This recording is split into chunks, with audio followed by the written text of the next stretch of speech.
Olá, tudo bem? Estamos começando mais um episódio do Patrono Podcast, o podcast da advocacia. E hoje o papo aqui é aprovação na OAB na área trabalhista. E para falar desse assunto, eu trouxe aqui comigo a fera da aprovação. Está aqui comigo na mesa, Dr. Patrick. Tudo bem, doutor? Tudo ótimo, muito obrigado, viu, doutor, pelo convite mais uma vez. É um prazer para mim, né, estar aqui no Patrono Podcast, que eu sou fã do Patrono. E seu fã também. Eu que agradeço pela participação, é sempre excelente conversar com você. Doutor, por que o direito do trabalho continua sendo uma das áreas mais escolhidas na segunda fase da OAB?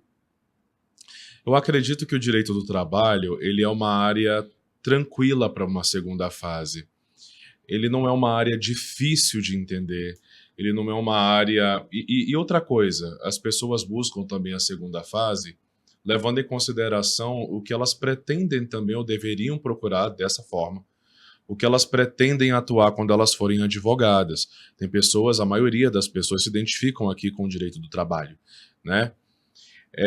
Ele é uma área muito buscada ainda, é uma área tranquila para fazer uma segunda fase, mas eu devo dizer que depois do que aconteceu no 43º exame de ordem, né, que foi aquela cobrança de uma peça que até então não era pacificada no direito do trabalho, que era a exceção de pré-executividade, a procura deu uma decaída. Outras áreas começaram a serem exploradas, né, na segunda fase, como direito constitucional, direito tributário. Eu também tenho uma segunda fase constitucional que foi bem procurada, mas direito do trabalho continua ainda sendo uma área procurada. Doutor Patrick, eu escolhi a área trabalhista na época que eu trabalhava numa empresa e meu professor à época me disse que o direito do trabalho dava um retorno mais rápido. E eu visando sair da CLT naquela época e entrar no mercado de trabalho, me tornar advogado, eu escolhi essa área porque você sabe que a gente tem que botar comida na mesa todo dia, né? Exato, é o dia a Mas, dia. mas assim, qual o perfil do advogado trabalhista, do aluno trabalhista nos últimos anos? Teve alguma mudança? Ou como é que é o perfil dos seus alunos? Olha, o dia a dia da advocacia é direito do consumidor, é direito do trabalho, sempre tem causa. Todo dia tem causa trabalhista. Basta você querer. Agora, o perfil dos alunos da segunda fase em direito do trabalho tá um perfil muito variado. Eu não tenho como te dizer um perfil específico, mas geralmente hoje, pelo que eu percebo, são pessoas migrando de outras áreas. Talvez por não terem sucesso na segunda fase em outras áreas como penal, e vieram para a segunda fase de trabalho e acharam uma segunda fase mais, talvez menos exigente pela banca FGV, né?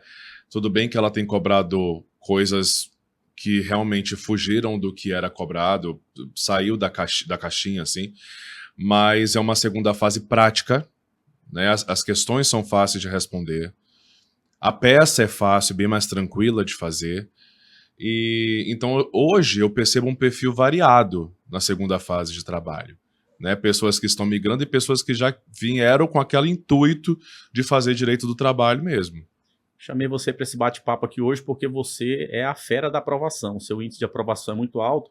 E na minha época, doutor Patrick, e é uma questão assim que eu vou te perguntar daqui a pouco, mas como que eu passei no AB na área trabalhista? Primeiro eu usei um livro que tinha as questões da primeira fase, e naquela época eu me dediquei na segunda fase a qual é a grande dificuldade que eu via naquela época. Que você não tem tempo hábil de terminar a prova. Muitas vezes os alunos, eles sabem o conteúdo, mas na segunda fase, que tem a peça prática profissional e aquelas questões de responder, né? Você acaba que não consegue cronometrar ali no tempo de prova. E aí eu passei a fazer, toda sexta-feira eu fazia um simulado eu mesmo, eu simulava a prova, e na primeira semana eu vi que eu não consegui terminar a prova. Se ali fosse uma prova, eu não ia conseguir. E nas semanas subsequentes eu consegui, né? Certo. Então, assim, dentro desse tema nosso, que é como passar no OAB em 2026, eu queria que você direcionasse, em cima do que eu te falei, o que o aluno deve fazer para ele tirar o nervosismo naquela primeira etapa, né? Que é na primeira etapa que você está ali nas questões de marcar. O tempo também é pequeno para você responder, muitas vezes ali você está com um colega fazendo barulho do lado, tirando a concentração. Então, O que você me diz do perfil, rapidamente assim, na primeira etapa e na segunda etapa, se você pudesse dar uma dica para quem está nos assistindo, pudesse seguir e dizer, foi o doutor Patrick, o guru da aprovação. São duas fases completamente diferentes, né? Então, a preparação de uma é completamente diferente do que a preparação da segunda fase. Na primeira fase, meus amigos, você tem que responder 40 questões corretamente para você ser aprovado ou aprovada, né? Então, o que seria mais importante numa primeira fase? Ficar 24 horas assistindo aula, ficar 24 horas assistindo, lendo a letra da lei, organizar meu tempo e responder muitas questões por dia. Responder muitas questões.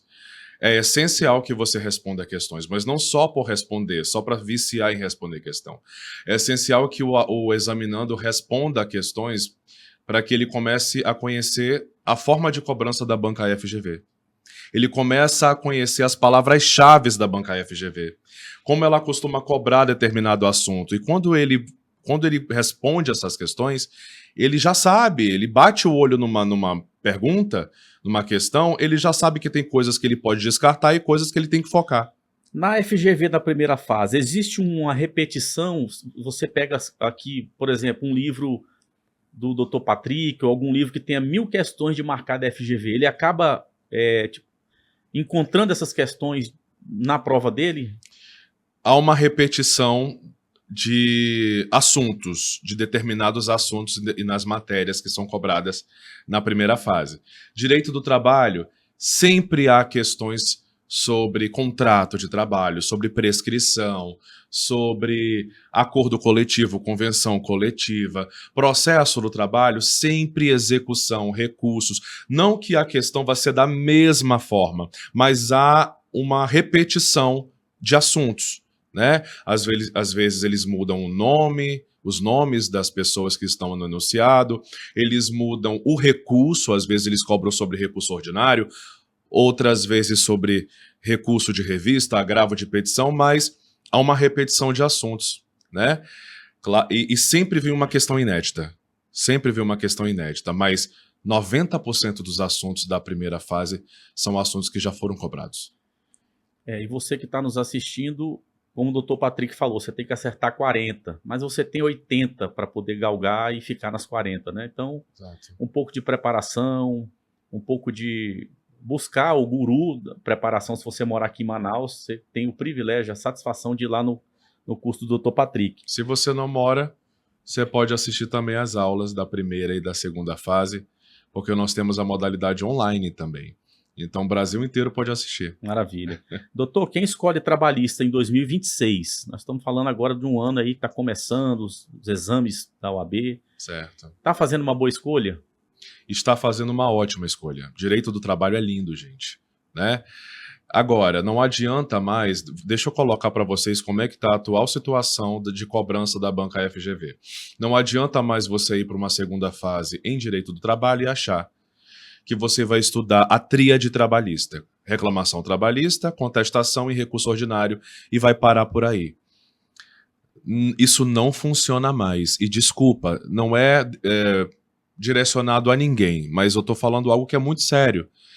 O professor que não mudou a didática dele, não acompanhou a evolução da banca FGV e continua ensinando como era cobrado há 10 anos atrás, gente, ele tem que se aposentar. Porque hoje não é que a banca está pegando no pé dos trabalhistas, mas a banca só cobrava 3 peças na segunda fase. Haveria uma necessidade, sim, de explorar outras peças, porque direito do trabalho também tem fase de execução. Também tem peças no Código de Processo Civil que são aplicáveis aqui no processo do trabalho, embargos de terceiros, né? Embargos à execução. Então, isso é natural que aconteça. Agora, você vai para uma segunda fase, você não tem que saber tudo, não é de quem sabe mais. É de quem estuda de forma correta, organizada, e quem não fica achando que vai estudar só 3 peças e está aprovado. Doutor, vamos supor que eu já venho estudando aí na área, tentando passar no exame de ordem, estudando sempre direito na área penal, né? Reprovei uma vez, reprovei a segunda vez, reprovei a terceira. Você acha melhor que o aluno continue na área penal, no direito penal, ou faça trabalhista por ser, digamos assim, mais fácil? Você recomenda essa troca? Depende muito da situação. Se o aluno está fazendo segunda fase de penal e ele realmente tem uma total compatibilidade com a área, né? Ele não passou por um acaso ou por esquecimento de alguma coisa, porque isso acontece com todo mundo, né?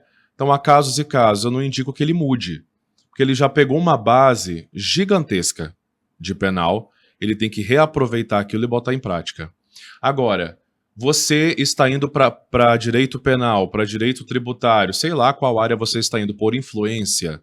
Porque isso acontece muito também na segunda fase. Porque o meu amigo foi, ele passou, e ele disse que todo mundo passa. Isso não existe em nenhuma área. Não existe isso de todo mundo passa. Cada caso é um caso. Você tem que seguir o seu pensamento. Eu quero fazer direito do trabalho. Eu quero fazer direito constitucional. Faça algo que você se sinta agraciado, que você se sinta seguro de estar fazendo, né? Reprovou, mas você está na área que você gostaria de realmente ter feito, não indico você mudar. Seja direito do trabalho, seja direito constitucional. Agora, fui por influência, eu indico que você mude com certeza, então, direito penal por direito do trabalho, porque a segunda fase é bem mais simples. Forma de cobrança. Você recebe no seu curso alunos originados de várias faculdades em Manaus. Sim. Você enxerga que o maior problema é a falta de estratégia ou falta de conteúdo do aluno hoje? As duas coisas, mas muito mais falta de conteúdo. De verdade. Eu noto que quando ele chega no curso, ele está desesperado para passar, né? E metade ou mais da metade dos assuntos que nós passamos no curso em 2 meses, eles não viram nos 5 anos de faculdade. Ou eles podem ter visto, mas não de forma tão aprofundada, né? Acontece, há profissionais e profissionais em qualquer lugar, e as faculdades não são diferentes, né? Então, também vai muito do aluno isso, porque quem faz a carreira somos nós, né? A gente não pode depositar a responsabilidade de uma carreira em cima da faculdade, mas em quesito conteúdo, eles têm, eu acho que os 5 anos que eles tiveram de faculdade em 2 meses no curso. Eu fui aquele aluno moleza na faculdade. Estudei ali, fiz uma cola, uma situação hipotética. Dá para passar mesmo assim, procurando o guru? Dá, porque eu fui esse aluno. Entendeu? Eu estou fazendo essa pergunta não porque eu fui um aluno muito aplicado, porque como eu queria passar no exame de ordem para exercer a profissão, mas eu digo assim, porque às vezes o aluno ele acorda só no momento da prova, né? Ele brincou, e aí... Então você pode dizer que dá para fazer dessa forma, né? Não que tenha o que fazer, né? Você está assistindo ainda, ainda é estudante, estude, eu não né? fui... Os alunos, eu só fui o CDF da sala, gente, eu fui o aluno mais louco da sala, até o 5º período, tá? Eu não me dedicava, eu realmente não tinha certeza que eu queria continuar no curso até o 5º, 6º período, que eu comecei a ter uns professores bem legais, que eu comecei a me inspirar nesses professores. E eu tive que também tomar um rumo na vida, né, meu filho? Que eu não poderia passar a vida toda sem saber o que eu ia fazer. Só que eu fui esse aluno, eu não fui um aluno 100% aplicado, eu era esforçado. E eu passei de primeira na OAB. E muitos alunos que eram os nerds da sala de aula não passaram. Isso não tem nada a ver. Não é o mais inteligente, não é o crânio, não é o Einstein da sala que vai passar de primeira na OAB. Passar na OAB é estratégia. Pois é, e quem não passa na primeira, não passa na segunda, não passa na terceira, não passa na quarta, qual é o padrão que você enxerga nesses alunos? O que repete para que eles tenham esse resultado que não é satisfatório? Estão com um vício de errado, coisas erradas, fazendo coisas erradas, né? Aluno que faz 1, 2, 3, 4, 5 vezes não passa, primeiro, ele está em cursinho 24 horas assistindo aula. É só o que ele está fazendo. Ele já respondeu... Ao passo que ele deve assistir aula e praticar. E praticar.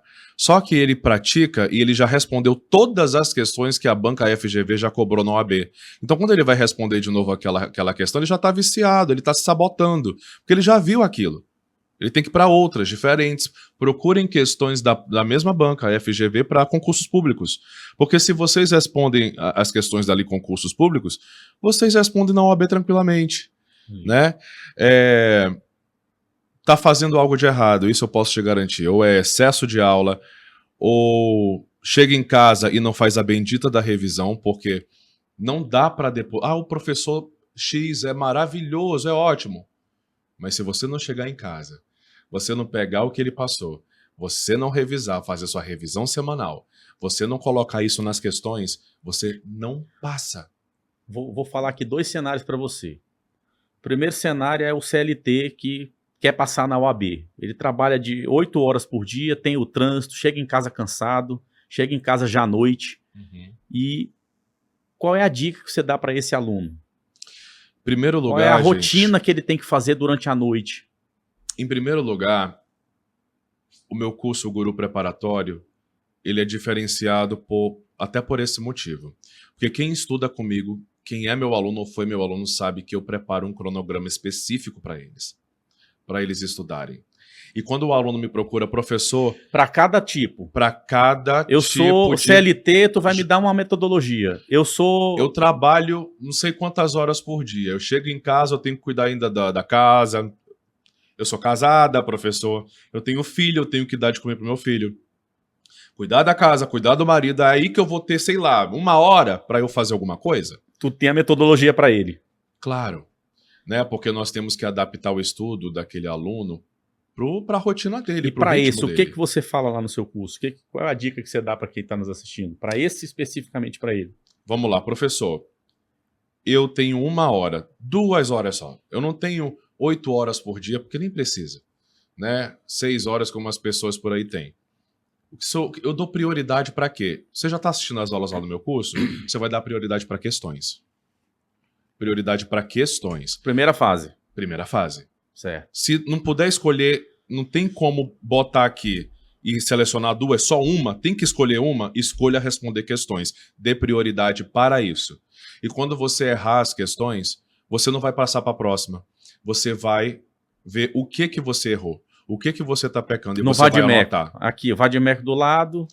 Eu aconselho a maioria dos alunos a baixarem aquelas plataformas de questões, como o OAB de bolso. Eu gosto muito do que concursos.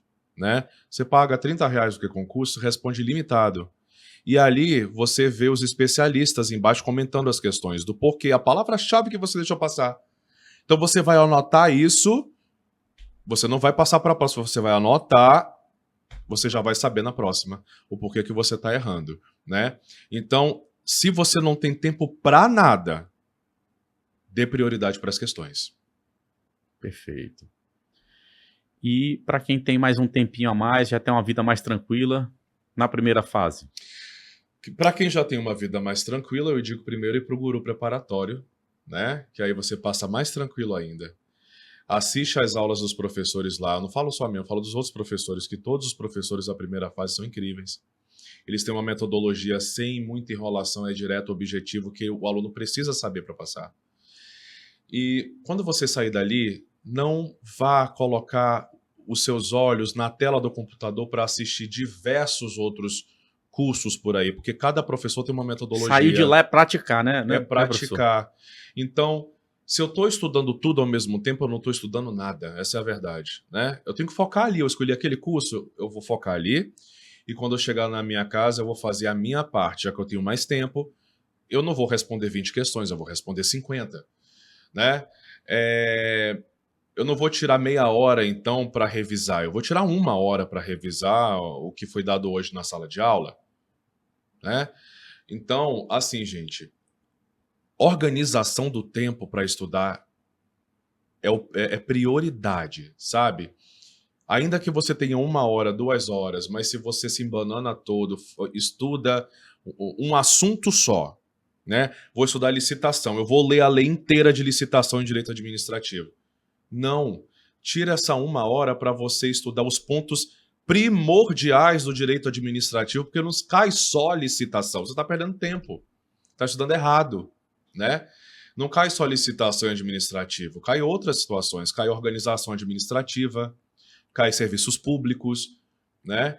Pega os pontos primordiais de cada matéria e foca, tá? Foca nisso. Semana da prova, falta 5 dias, 7 dias para a prova. Quais as matérias que o aluno deve focar na primeira fase? São aquelas matérias que dão mais que dão mais pontuação, né? Porque é mais cobrado ali. Sim. Primeiro lugar, direito constitucional. Primeiro lugar. Não é ética, professor. Ética também. Mas em primeiro lugar, direito constitucional. Meus amigos, tudo está na Constituição. Tudo. Então tem questões que caem em outras disciplinas, como direito ambiental, direito internacional, direitos humanos, tá? Direito do trabalho, direito tributário, que está tudo na Constituição Federal. Tudo. Né? Interdisciplinar, fora o que cai em constitucional, que são 6 questões. Segundo, ética. Terceiro, direito administrativo. Trabalho e processo do trabalho. Penal e processo penal. Civil e processo civil. Pelo menos essas. Aqui tem 9 matérias, são 20 que caem na primeira fase. Eu passei na primeira fase da OAB estudando 9 matérias. Maravilha, doutor. Maravilha mesmo. Vamos falar um pouco sobre segunda fase. Eu, particularmente, eu acho que por mais que o aluno faça uma prova de primeira fase e passe estudando sozinho, eu acho que é imprescindível ele procurar um curso, né? Peça prática profissional, tem os recursos também, né? Que o aluno sempre precisa do professor ali. Mas qual é a dica que o guru da OAB dá para aquele aluno de segunda fase que tem pouco tempo para estudar? Tá, em primeiro lugar, o aluno que tem pouco tempo para estudar, ele tem que tirar o tempo que ele tem para praticar a peça. Não é para estar...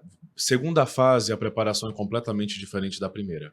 Porque na primeira você marca correto, na segunda fase você escreve correto. Ou você escreve da forma que o examinador quer que você escreva, ou você não passa. Ah, professor, mas eu coloquei o artigo correto, a súmula correta, a orientação jurisprudencial do TST correta. Não vai adiantar, porque no edital da banca, né, no edital da prova da OAB, fica claro, né, até no enunciado da peça, que a mera reprodução de um fundamento jurídico, de um artigo, não pontua. O que pontua é a tese correta, é a resposta correta. E se você coloca a fundamentação correta, pontuação máxima, tá? Então, vai escrever. Segunda fase, o tempo que você tem, vá escrever. É o fato, fundamento, conclusão, né? Fato, fundamento e pedido. Pedido. Todas as peças trabalhistas são assim. Tem fatos, tem fundamentos e tem pedidos. Então, assim, você vai ter a CLT na sua mão, a CLT do trabalhista, que é o nosso vade-mecum. Você não precisa ser o cara do direito material, o crânio do direito material, porque você está com uma arma na sua mão. Toda a resposta da prova está na sua mão, tá, né? Ali. Só saber usar. Você tem que saber usar essa CLT. E como é que eu vou saber usar? Fazendo peça. É escrever. Professor, eu estou errando. Erra. Você vai errar, na próxima você vai errar menos, depois você vai errar menos e depois você vai estar elaborando uma tese ótima. Professor Patrick, você tocou num ponto importante, que é a questão da CLT na mão. Qual é a dica que o professor Patrick dá para aquele aluno que, para levar uma CLT, ele tem que fazer um macete, ele tem que escrever, quer dizer, escrever não pode ser marcado. Pode. Ele tem que grifar, ele tem que manusear sempre aquela ali para ele poder entender o mapa de onde está ali as súmulas, colocar aquela orelhinha ali, como eu não posso... esqueci o nome. As etiquetas. As etiquetas, né? Sim. Como preparar um vade-mecum para a prova? Então, lá no curso a gente faz isso, né? Eu digo para eles só marcarem, a gente tem aulas de marcação de CLT, eu separo as cores. Maravilha. E a gente tem 3 a 4 aulas de marcação e de remissão. Isso é muito bom. Tá?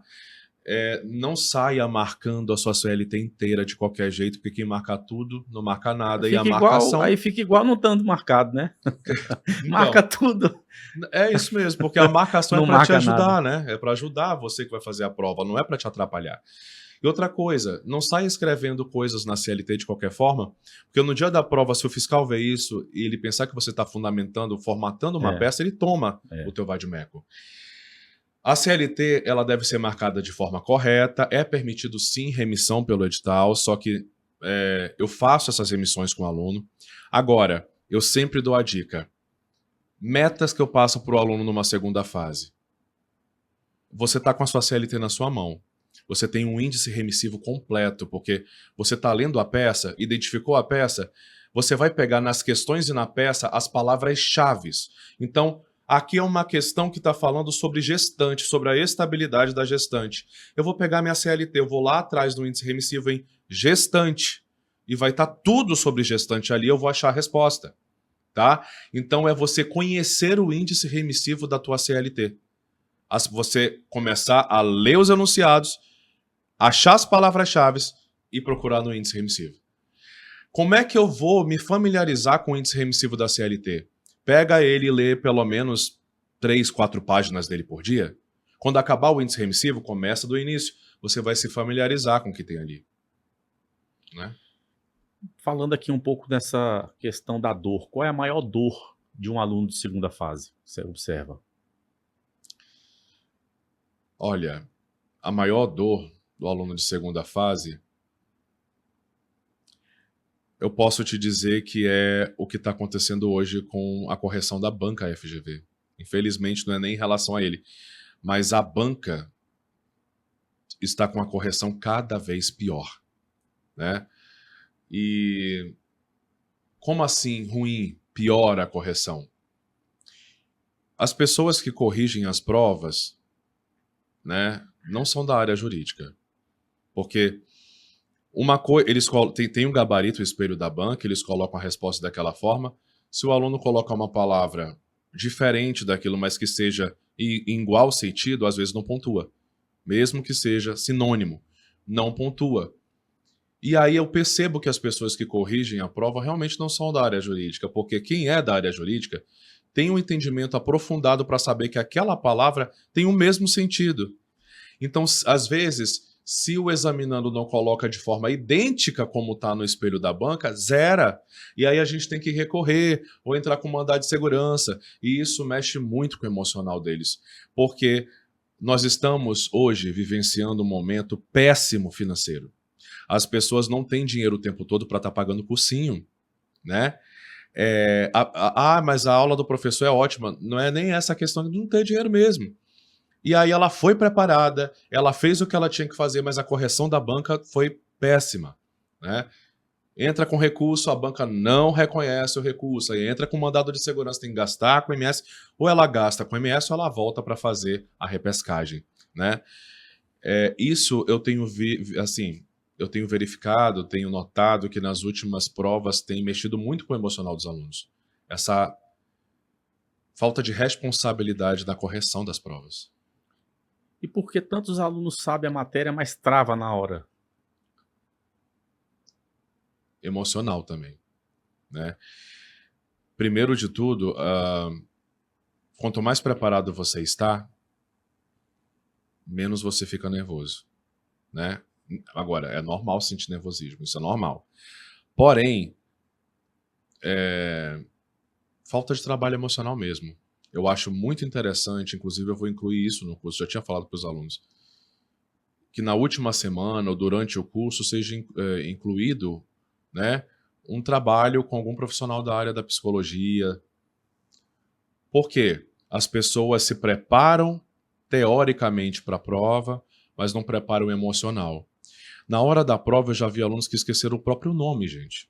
Esqueceram que estavam com uma CLT nas mãos e que ela era a principal arma dele na segunda fase. E eu perguntei, por que você não procurou? O professor estava tão nervoso que eu esqueci até que eu tinha CLT. Trabalho de emocional, tem que trabalhar esse emocional. Não adianta nada, ele cega as pessoas. Professor, olhando para as tendências de últimas provas, o que vem pela frente aí? O que você acha? Agora tem que botar aquela bolinha aqui do guru, né? Sim. Quais são as tendências nas próximas provas aí que você acredita que vai cair? Isso para direito do trabalho? Trabalho. Eu acredito que nas próximas provas, na primeira fase, eu falo logo da primeira fase, eles estão cobrando muita execução agora, mais do que antes, né? Inclusive, eles estão cobrando uma execução na primeira fase que eles não costumavam cobrar antes, eles cobravam na segunda fase. Eles estão cobrando CPC na primeira fase.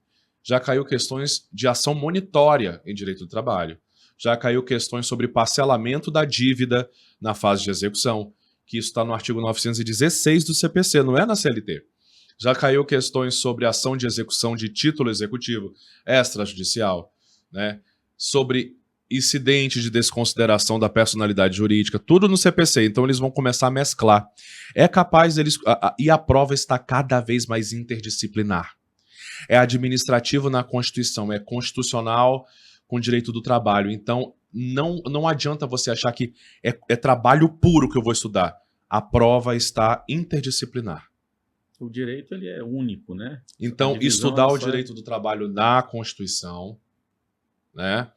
O que é direito constitucional do trabalho? Está lá no artigo 7, 8, 9, 10, 11 da Constituição. Ter uma noção disso é importante. E na segunda fase,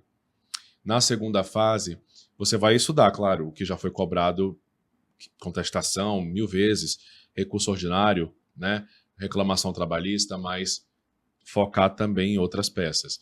Eu acredito que pela frente eles vão começar a bater novamente em peças inéditas, principalmente agora no início do ano.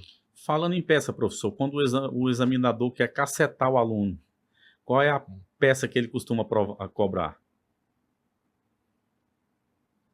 Alguma peça do CPC, por exemplo. Alguma peça na execução. Né? Eu vejo que a maioria das reprovações que tem acontecido em direito do trabalho é porque os alunos agora que estão se adaptando realmente a fazer peças na execução. Eles só faziam peças na fase de conhecimento, né? Então, eles cobram embargos de terceiros, eles cobram um agravo de petição. Eles estão cobrando isso agora, né? Já caiu o agravo de petição 2 vezes, na OAB 38 e na OAB 41. Então, eu acho que é algo na fase de execução. A reforma trabalhista cai forte na prova ou já virou aquele pano de fundo ali, já está meio que dirimido? Não cai para o aluno responder que aquilo ficou no passado. Isso não cai. Mas já está cobrando a reforma trabalhista como se fosse algo natural. Né? Isso está caindo bastante. Aí, já cai, por exemplo, principalmente quando fala de acordo e convenção coletiva. Isso é muito cobrado. Prazo, que é vedado a outra atividade, essas coisas. O que o aluno precisa saber? Vamos lá. Audiência trabalhista, ônus da prova e recursos. O que você reputa ser importante no direito do trabalho para que o aluno... Para a prova. Para a prova. Em audiência trabalhista, vamos lá, 3 pontos muito importantes à audiência trabalhista. Ausência das partes em audiência, em primeiro lugar. Se o reclamante se ausentar sem justificativa, o que acontece com o processo? Se o reclamado se ausentar, o preposto, no caso, sem justificativa, o que acontece? Qual é o efeito no processo? Revelia, confissão ficta. Mas se o advogado comparecer com os documentos, se ele comparecer com a contestação, o juiz tem que receber? Isso eu tenho que saber. Regras do preposto. O preposto tem que ser empregado da empresa? Não. Mas ele tem que ter conhecimento dos fatos. Outra coisa sobre a audiência que é recente, atualização, o artigo 815 da CLT. Foi incluído o parágrafo 1º, 2º e 3º. Hoje nós temos 2 prazos para esperar o juiz. As partes não têm prazo, tá? Legal não, mas tem prazo para aguardar o juiz. 2 prazos, de 15 minutos e de 30 minutos. Isso eu tenho que saber, né? E o que mais que você perguntou? Audiência? Ônus da prova. Ônus da prova. Distribuição do ônus da prova, isso com certeza.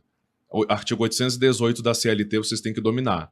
Então, é ônus da prova do reclamante trazer prova do fato constitutivo do seu direito. Sim, eu aleguei, eu tenho que provar.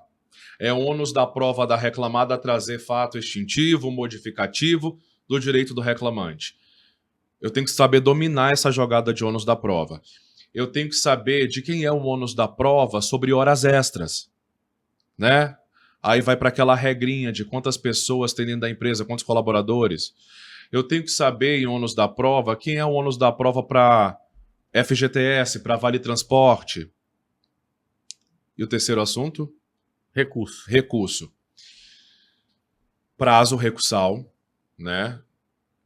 Primeiro lugar, prazo. Eu tenho que identificar os recursos de cada tribunal. Principalmente hoje, recurso ordinário, porque o recurso ordinário tem 2 cabimentos. Tem recurso ordinário que sai da vara do trabalho e vai para o TRT, e tem recurso ordinário que sai do TRT e vai para o TST. Eu tenho que saber usar esses 2 casos. Quando que vai para o TRT, quando que vai para o TST? Que situações? Súmulas e orientações jurisprudenciais, decorar ou saber usar? Na primeira fase não precisa decorar, precisa saber o conteúdo. Na segunda fase também não precisa decorar, porque você tem um vadimeco na sua mão que você pode procurar, né? Saber usar, com certeza. Saber usar. E o CPC? Qual é a dica que você dá aí para o aluno? Você falou agora de ônus da prova, né? Importante ele conhecer. Sim. Agora, com relação ao CPC, qual as dicas que você dá para que o aluno estude? No CPC em trabalho, vamos lá.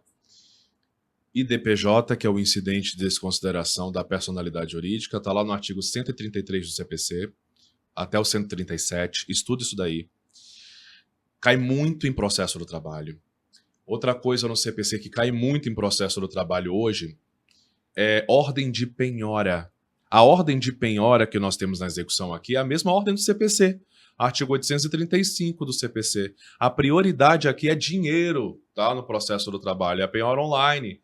Né? Será que se o executado pedir a substituição do dinheiro por algum outro bem, o juiz é obrigado a aceitar? Não, porque nós utilizamos como fonte o 835. Em primeiro lugar, dinheiro. Né? Só é direito líquido e certo da parte a substituição de dinheiro quando for seguro, garantia judicial ou carta de fiança bancária. Essas coisas eu tenho que saber. Pode penhorar faturamento da empresa? Pode penhorar o salário do executado? Será que aqui na Justiça do Trabalho pode penhorar isso? Quantos por cento? Né? Principalmente a fase de execução. Então, pegando ali do artigo 835 e diante do CPC. Também aconselho vocês estudarem a parte de ação de consignação em pagamento, ação monitória, que são peças que caem aqui. Professor, por que a peça prática costuma ser o pesadelo do examinando? Por falta de prática mesmo, né? Porque o ideal seria que esse examinando praticasse isso desde a faculdade, né? Mas praticasse de verdade. A faculdade, ela deveria ser um local, e eu não estou citando nomes de faculdades, tá? Eu estou falando por experiência própria. Eu não tive isso na faculdade. Não de forma com tanta ênfase assim como uma segunda fase cobra, né? Então, eles dão o esqueleto da peça para a gente copiar e entregar no núcleo de práticas jurídicas. Isso tem que mudar, gente. A gente tem que aprofundar, porque a faculdade deveria ser o primeiro passo, o primeiro local a preparar os alunos para uma prova de OAB, por exemplo. Né? Professor, qual é a dica que você dá para que o aluno identifique a peça correta? Identificar a peça correta, primeiro, ele tem que conhecer muito bem a linha do tempo do processo do trabalho. Né? Isso também em qualquer área. Quando eu conheço a linha do tempo do processo do trabalho, o que vem depois do quê? Da sentença cabe o quê? Do acórdão do TRT cabe o quê? Eu já sei qual é o próximo passo processual. Eu conheço a linha do tempo, aí eu vou para 3 requisitos que um bom advogado tem que saber. Qual foi o último momento processual? Eu vou analisar no enunciado. O processo parou aonde? Parou onde? Na sentença? Parou na petição inicial? Parou na execução? Na garantia do juiz? Onde foi que parou? Quando eu sei onde parou, eu tenho que saber o segundo passo. Quem é o meu cliente? Né? E qual é o objetivo do meu cliente? Eu sabendo o objetivo dele, uma peça para cada objetivo.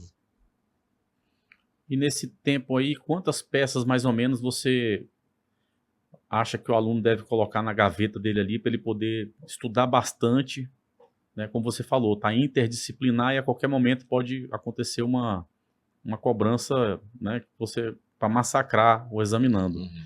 Mas quais seriam as peças mais importantes para o aluno focar? Aquele lá que tem pouco tempo, que trabalha, que estuda. Tá. Eu vou até levar algo para a forma que eu ensino. Pessoal, você não precisa aprender 1 bilhão de peças, de estrutura de peças. Você aprende 3 só. 3 tipos de estrutura. Uma de petição inicial, uma de defesa e uma de recurso. Porque quando você aprende a estrutura universal de uma petição inicial, né, que qualquer petição inicial tem o que está no artigo 319 do CPC. Ela vai ser endereçada, qualificada, vai ter os fatos e os fundamentos jurídicos, os pedidos, os valores. Quando eu sei que qualquer petição inicial tem aquilo, eu só tenho que saber para que cabe uma ação monitória, para que cabe uma reclamação trabalhista, para que cabe uma ação de consignação, porque eu vou adaptar aquela estrutura, aquele esqueleto, para cada uma delas. Ponto. Eu não preciso aprender 1 milhão de estruturas. Aprendi uma para adaptar para todas. Quando eu sei fazer a estrutura do recurso ordinário, eu já consigo pegar essa estrutura e adaptar para o agravo de petição, para o recurso de revista, para os embargos ao TST, para o recurso extraordinário, para todos os recursos. Aí eu preciso saber para que cabe cada um dos recursos e eu adapto a mesma estrutura para cada um desses recursos. Então, você aprende 3 estruturas e adapta para todas as outras. As peças mais importantes que vocês têm que focar hoje, quem não tem muito tempo de estudar, hoje, reclamação trabalhista, ação de consignação e pagamento, né? Contestação, sozinha e com reconvenção, recurso ordinário, na fase de execução, embargos de terceiros e embargos à execução e o agravo de petição. Não pode faltar. Você já viu algum aluno que errou o nome da peça e conseguiu aprovação? Ou seja, a banca ela valoriza mais a forma ou o conteúdo? Não, errou o nome da peça, está reprovado. Mesmo que o conteúdo... Ainda que ele... poxa, mas eu fundamentei do jeito que está no gabarito, mas errou o nome da peça, meus amigos. Próxima prova. Por isso que a gente tem que tomar muito cuidado com a identificação de peça. Dá para tirar uma nota coerente ali, mesmo errando o pedido? O pedido? Mas se acertar a peça, sim. Né? Você não precisa acertar 100% das teses da peça, tudo que está no gabarito, porque isso é impossível. Né? Isso é raridade as pessoas fazerem. Quem faz isso, parabéns, mas não é todo mundo. Então, assim, você precisa acertar a peça e ir pelo menos razoável nas teses. Né? Se teve 6 teses naquela peça, você está pelo menos a metade. 3. Né? Você está dentro do jogo ainda para passar. E razoável nas questões. Você precisa de 6 para passar na segunda fase. Agora, hoje, da forma que está sendo cobrado, para você tirar 6, você tem que ir preparado para o 10. Né? E o que nunca pode faltar numa peça trabalhista? O que nunca pode faltar? Nunca pode faltar, acho que isso em qualquer peça, endereçamento não pode faltar. O nome da peça correto. Uma qualificação com o fulcro correto. O mérito bem feito. Quando eu digo mérito bem feito, eu não estou falando para gabaritar o mérito, eu estou falando para você desenvolver a tese. Você não pode ser genérico demais. O reclamante tem direito a horas extras, nos termos do artigo 58 da CLT. Não. Por que ele tem direito a hora extra? Você tem que explicar. Ele tinha que trabalhar 8 horas por dia, e ele está trabalhando 10, então ele tem direito a 2 horas extras. Você tem que deixar claro isso para o examinador. Teses genéricas demais não pontuam.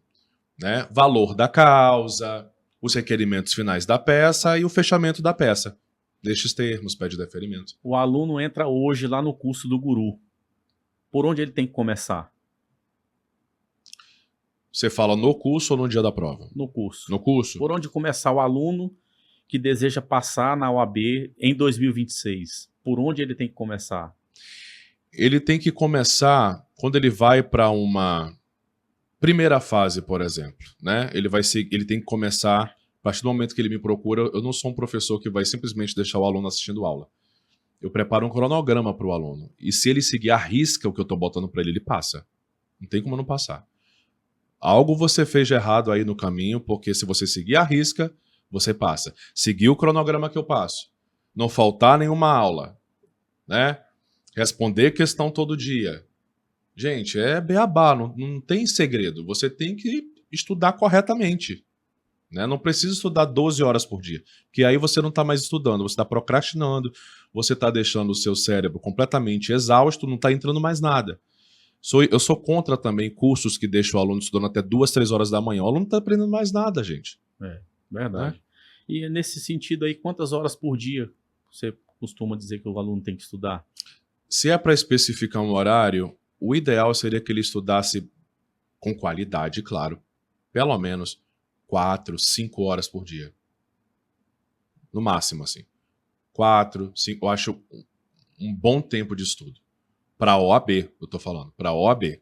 E isso se você começou a estudar assim, faltando 1 mês e meio, né? Porque se você começou a estudar antes, dá para você se preparar mais devagar, dá para você pegar 2 horinhas, 3 horinhas do dia. Isso dá tranquilamente, gente. Lei seca, treino de peça e questão. Qual é a proporção que se encaixa dentro desse horário aí por dia? Isso você fala para a segunda fase, né? Segunda fase. Para a segunda fase, muito mais.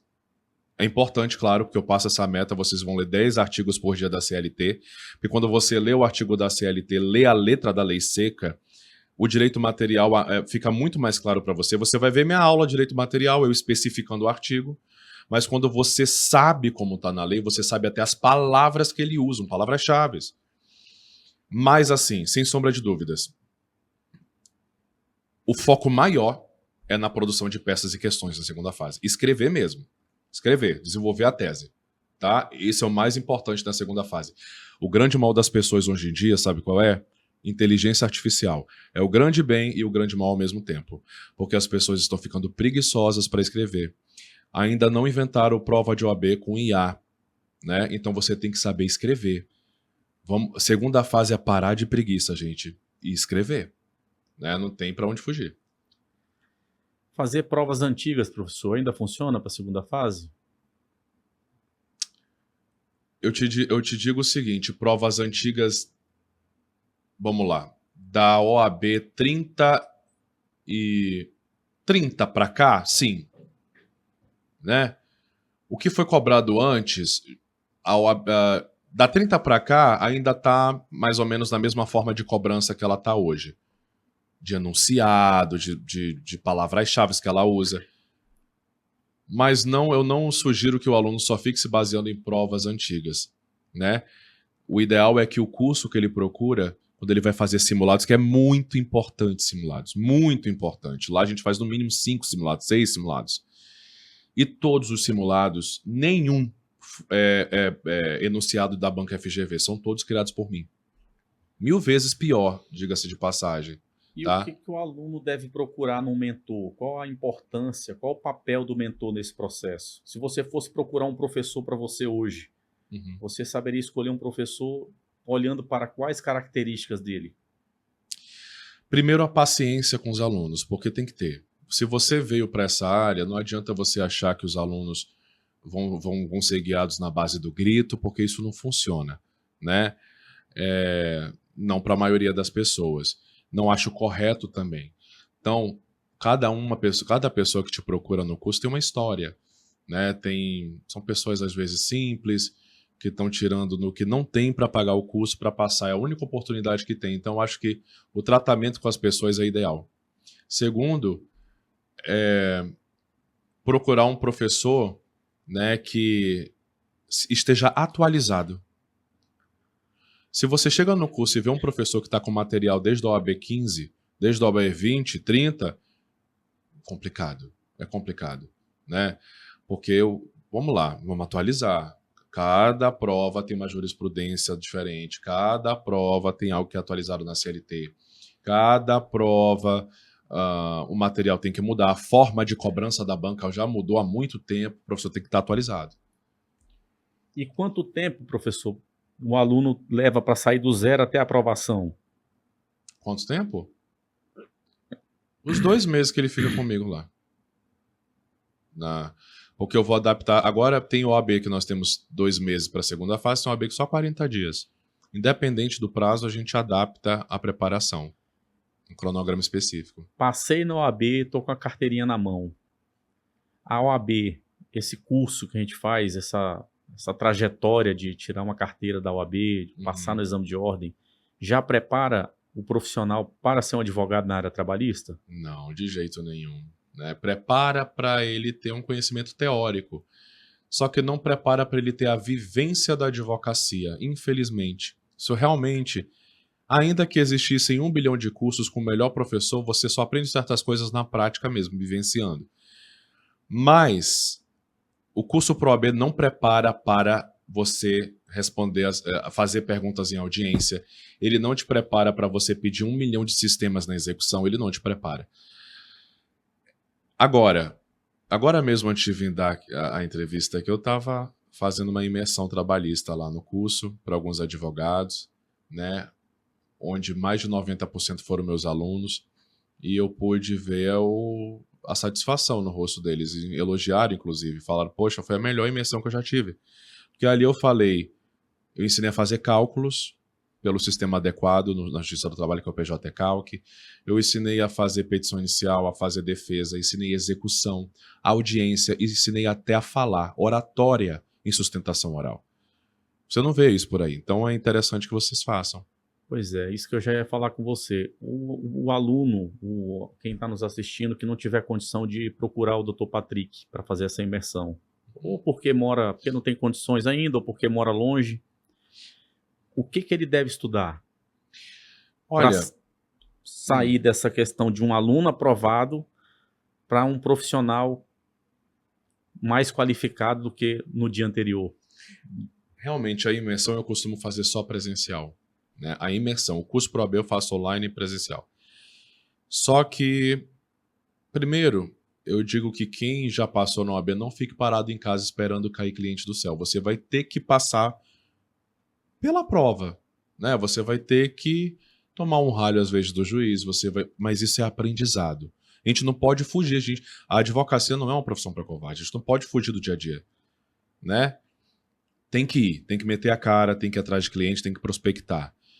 Vai assistir as audiências, os júris, vai assistir uma audiência trabalhista, ver vídeos no YouTube das audiências, como é que funciona, né? Vai lá no TRT, ver como é que são as varas, né? E a partir de agora eu vou fazer também imersão online, tá? E aí você pode fazer comigo. A advocacia trabalhista ainda é uma área promissora para 2026, doutor? Ela é uma área promissora, muito promissora, mas assim, a advocacia trabalhista, hoje, eu vejo ela como uma advocacia muito... Mas eu acho que isso é em todos os lugares, né? Muito assim, de conchavo. Tem pessoas específicas que, pelo menos aqui, eu vejo dessa forma. Pessoas específicas que pegam as maiores empresas, que pegam, né, e fazem a parte trabalhista.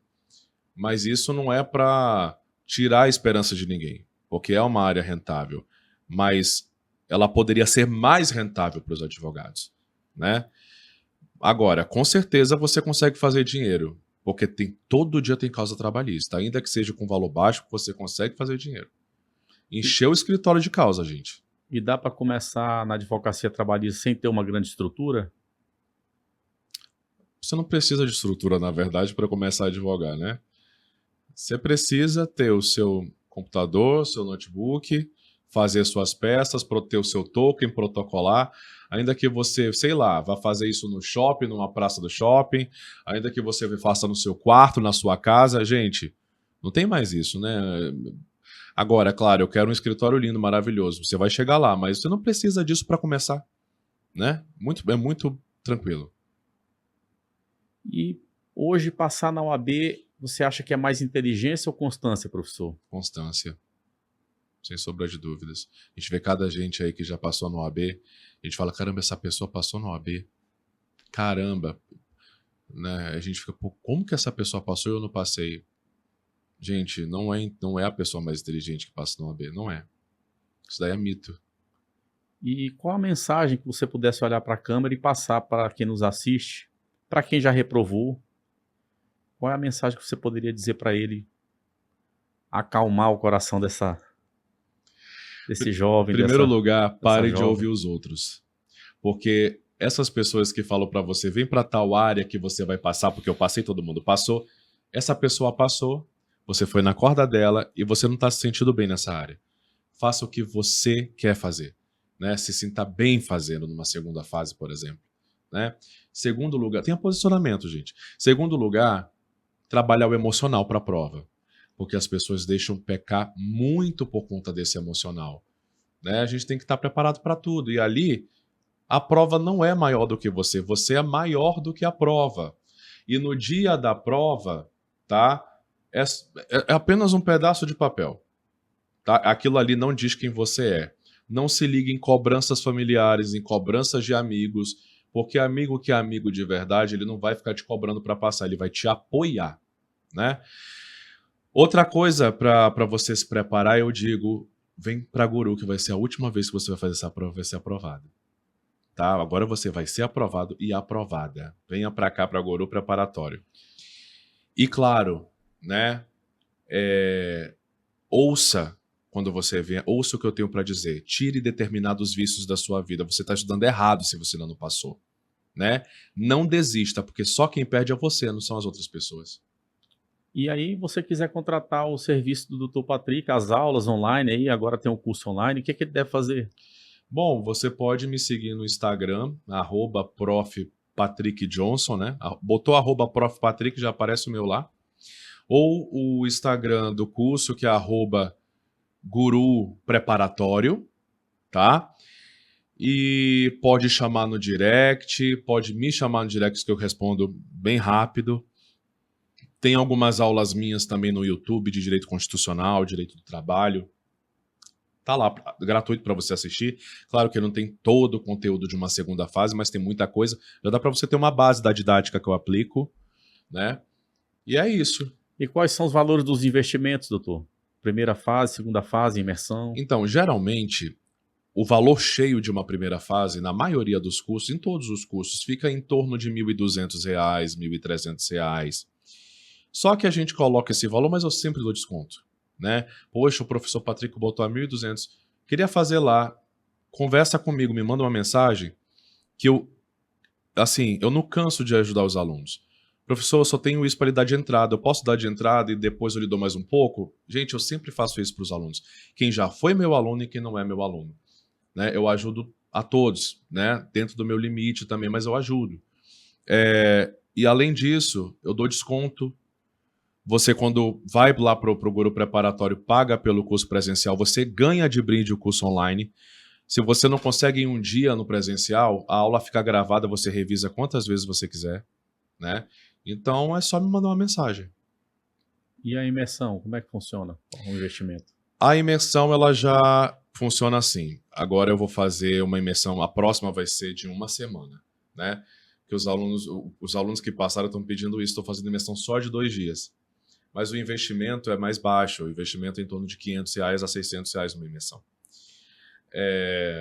Só que eu falo de tudo, né? Eu falo um pouco de tudo. Eu ensino a fazer cálculos, eu ensino a atuar em audiência, eu ensino a fazer execução, sistemas de execução, eu ensino a fazer peça, eu falo de um pouco de tudo. Só que a próxima imersão que eu vou fazer é mais focada. Eles estão pedindo que eu faça só em cálculos e só em oratória, que eles gostaram muito dessa que eu fiz agora, de oratória. Então, realmente, você consegue fazer uma peça bacana, você consegue preparar um material bacana para protocolar, mas a maioria dos advogados tem medo de falar e não sabem falar. Importante. Né? É muito importante isso. Doutor Patrick, é sempre uma satisfação em receber você aqui no Patrono Podcast. Você é uma figura inteligente, um jovem talentoso, competente. Até mais, pessoal. Obrigado, gente.